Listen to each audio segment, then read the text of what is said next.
There we go. So as you may be able to see, I'm in a hotel room. I'm down in Mobile, Alabama. We're down here for some meetings for getting the Medicare Advantage program up and rolling. Today we're going to be talking about osteoporosis and bisphosphonates. Bisphosphonates are sort of like statins. There's a whole lot of people that love to hate on bisphosphonates. And we'll see why. But let me go back. Actually, I started at the wrong place. We're going to keep the intro fairly short today because I'm not in the home studio. I'm in a hotel room and the internet's not the greatest. If you have interest in learning about the things that are likely to kill or disable you, things that your doctor's not likely to understand very well, what really causes heart attack, stroke, dementia. We've got several ways that you can learn that fairly simply. You don't have to stop seeing your doc. You can still continue to see him or her. But you can learn more than most docs know about this in just an hour or two with a webinar, with courses. We have subscription plans where you can actually get care from us. Not going to talk about the book today other than to say it's continuing to plug along, and we're continuing to have confusion between authors and editors, publishers. There's a new program that we have out giving more people access to the courses. You can go to our WinThrill section and watch a video. Take a test on the video. If you listened, you're likely to get a few answers right. The more answers you get right, the more likely you are to get just a free course rather than having to pay for it. So we're doing everything we can to help get that information out there. Anything you can do on your side to help would be big.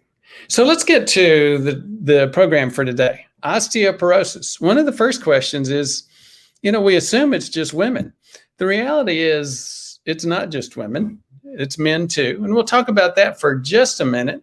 And then we're going to talk about bisphosphonates. We covered osteoporosis a few weeks ago, but we covered mostly lifestyle issues and supplements. Things where you're doing weight bearing and even weight bearing that may cause problems for things like joints, things like jogging, walking with a vest, a weight vest on. Those are all things that are major lifestyle improvements for osteoporosis. You want to do that when you're young, when you have your hormones going. You want to tell your kids to do that, your grandkids, because that's when they can respond to the extra stressor on the trabeculi of their bone. What's trabeculi? We'll talk about that in just a second. Right here. So this, here are two sections of the bone. The first is the cortex, or the outer lining, and which you see is solid. And then the inside is a trabeculi. It's like a matrix. And this is a healthy bone. This is what an osteoporotic bone looks like. As you see, you get some decrease in the cortex, as well as especially noticeable in the trabeculi of the bone. It's osteoporosis, as most of us know, it's characterized by reduced bone mass, increased skeletal fragility. Boomers, that is those of us who were born between 46 and 64, 300,000 per year are hospitalized for hip fractures. Now, this is a serious, serious thing. 20 to 30% of us that are hospitalized for hip fractures are dead within the year.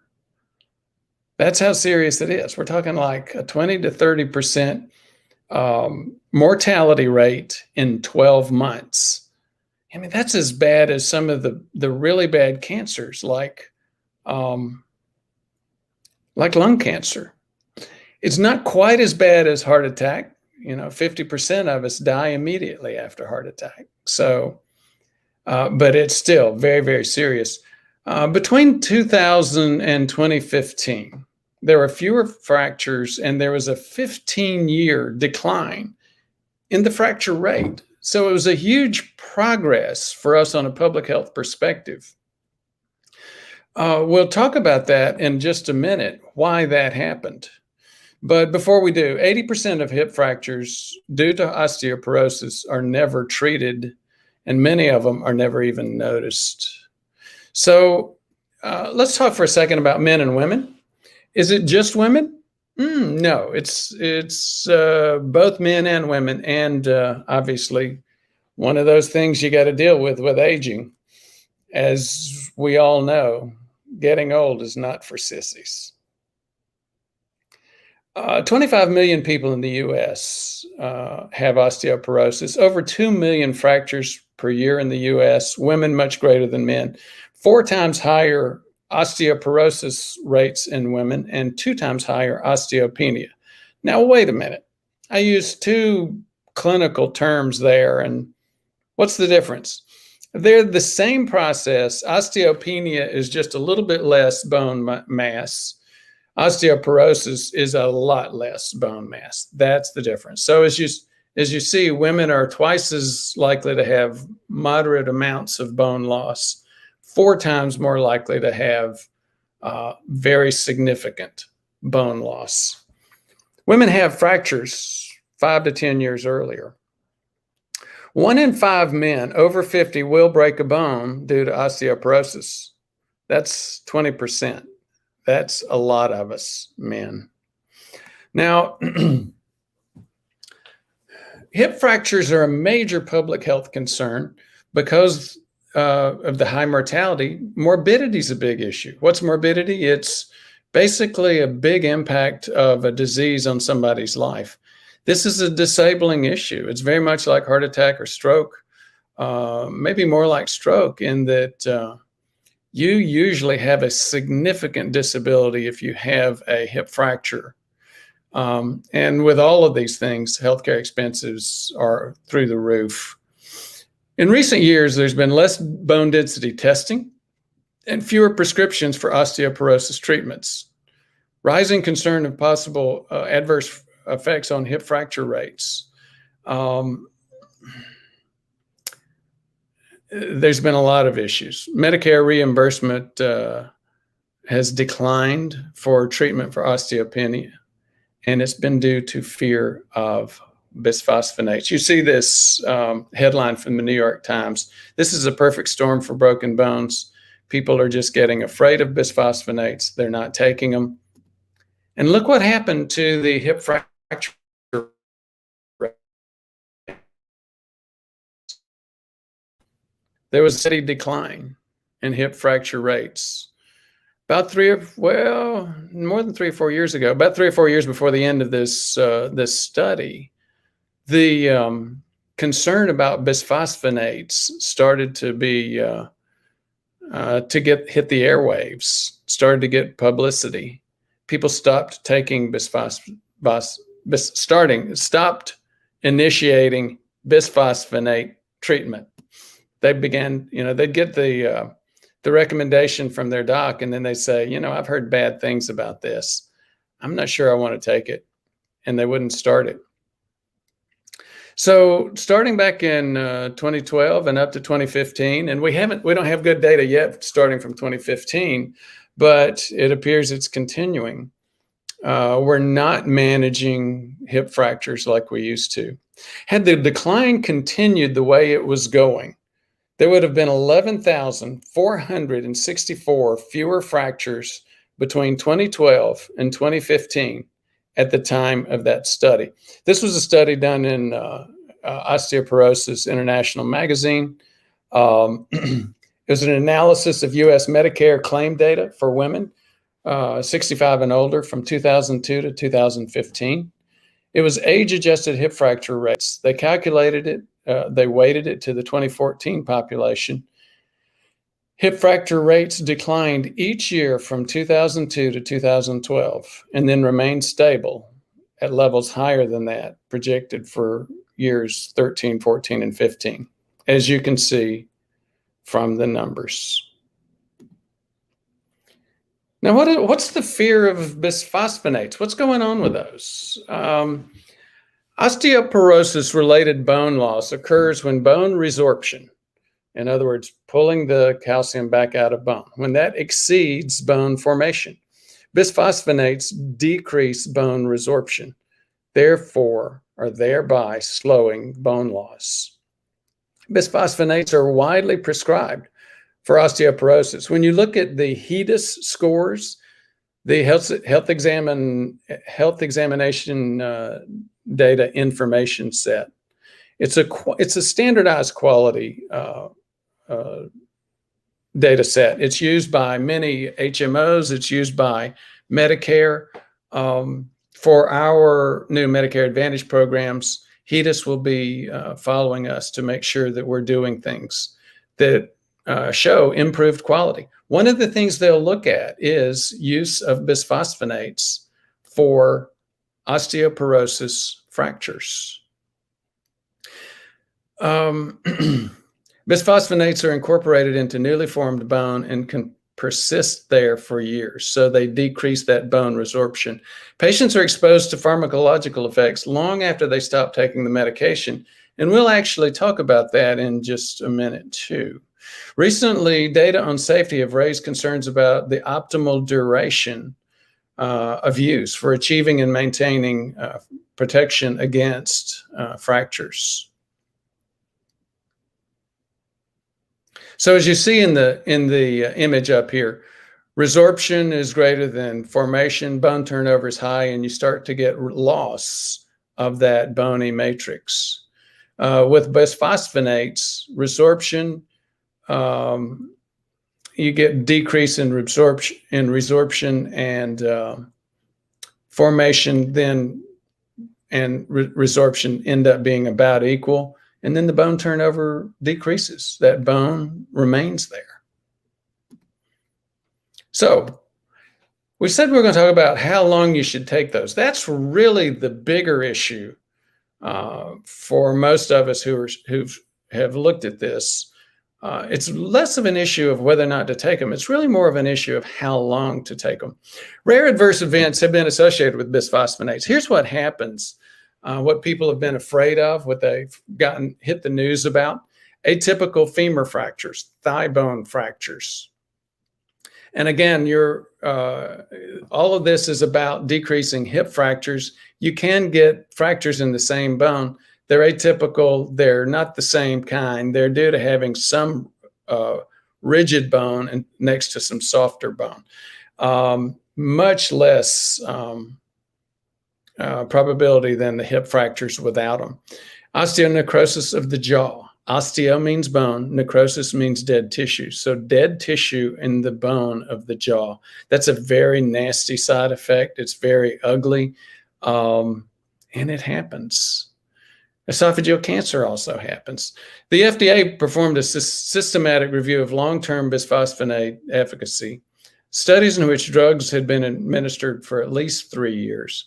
The benefit of fracture protection from continued bisphosphonate therapy 5 years and over was inconsistent. So what they began to say is, no, it's clear that you get benefit. The benefits outweigh the risks up until about 5 years.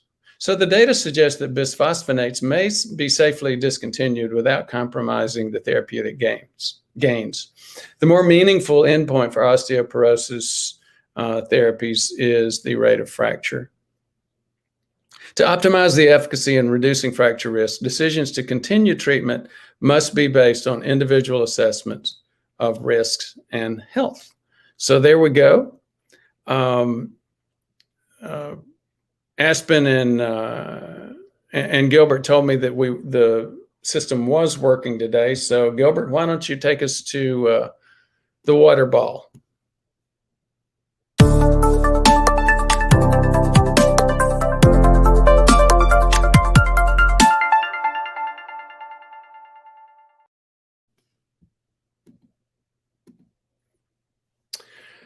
So good morning.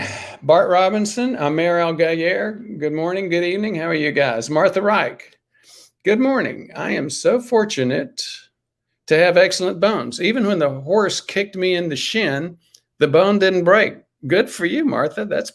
That's impressive, especially for a baby boomer, especially for a lady baby boomer. I saw about 2 inches of my shin bone before, oh, yuck, for the many stitches. So what you had was what's called an open fracture. Those can be dangerous in terms of infection. When did this happen? And I hope you've gotten well beyond that. Robert Weiss, good morning from the North Georgia mountains. Thanks for joining us, Robert. No Trash in Heaven. Wow, thanks for this. You're very welcome, No Trash. Fort Worth West Side, mystery solved. All of this is due to Russian influence meddling, of course, right? Well, not so fast. Bill Bob, there's a lot of bad things going on from the Russians. I think they just did a hack into the meat supply chain, but that's not what this show is about. Bill Boswell, good morning. Fort Worth, can you expand on your comments in a video about myeloperoxidase being reduced by melatonin? How much would one take? So there's a fellow named Dan Trevor. I've talked about Daniel a couple of times. He wrote a book. I've contributed to it. Not sure where he is yet in terms of getting that publication. You know, you can make a lot of progress on getting these books done, but then right when you get to the point of cleaning up all the last minute stuff, that can drag out for a long time. And I think he's in that mode. He sent me some information about melatonin. There's a lot of information on the melatonin, on the YouTube airwaves and other airwaves, with some people talking about taking really high doses. I'm blanking on how you would define a high dose right now, but a lot of folks talking about that. Once you dig a little bit deeper into melatonin, I can go not so fast. I actually looked at some of the data, ordered some of the high dose melatonin. Right before I started taking it, I started seeing some other stuff in the science, in the evidence that said, I think I will take a pass on that. I originally started, when I did take melatonin, it was lower doses. I think it's 1 to 5 milligrams, something like that. And it was more associated with sleep. I still don't take it. Gosh, I think the last melatonin I've taken was a couple of years ago. So Sophia M., good morning. I've been taking 3 milligrams of boron for years and no problems. Thank you for sharing that. I'm not familiar with taking boron for this. Bill Boswell, I broke my upper ball, the humerus. Good timing for me on this subject. The humerus, by the way, for those who don't know, is that thigh bone. It's the bone, and the upper ball, that is the hip. So thank you so much for sharing that, Bill. I hope you've done well, and I hope you've gotten beyond that year time frame. Cheryl Bentick, thank you. Interesting as always. Martha, the horse kick was about 25 years ago. Well, I don't think you have any risk for infection from that at this point. Yes, it was bad. It was in the ER for about 4 hours before I was given an antibiotic shot. Ooh, got infected. The wound burst open, severe pain, ugly scar. But obviously some strong bones. And I'm glad you got where you got. I'm glad you're 25 years past that. So Bill comes back and shares. So Bill had said a few minutes ago, he had broken the upper ball of his humerus, the hip bone. Good timing on this subject. That was 7 weeks ago. So anything and everything you can do in terms of follow-up, rehab, you really need to focus on, Bill. When they get you up and walking, it might be painful, but please do follow your doctor's orders, your surgeon's orders. Again, we're having a little bit of a slow day today. Unless we have anything else, I'm going to sign out.